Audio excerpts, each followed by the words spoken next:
Hey guys, how's it going? My name is Adam. Today I'm going to show you how to forward voice message on Instagram.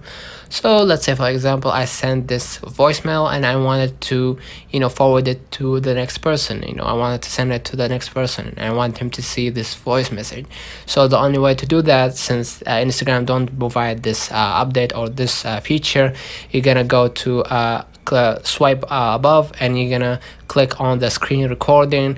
Only that way that you can stop the recording after you finish the voice message, and you can forward it to the next person that you want to send this voice message to. So this is the only way to do that. And if you don't have it, you can just simply, if you don't have the voice the screen recording on your phone, or if you didn't see it right here as it's supposed to be, you can go to your settings and you can go to control center.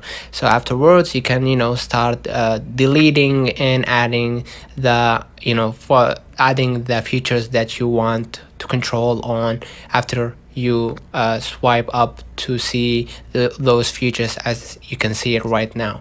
So basically that's how you do it. Don't forget to subscribe to our channel, follow us, hit the thumbs up. Last but not least, turn on the notification bell to receive every video we upload. Thank you for watching. See you in the next one.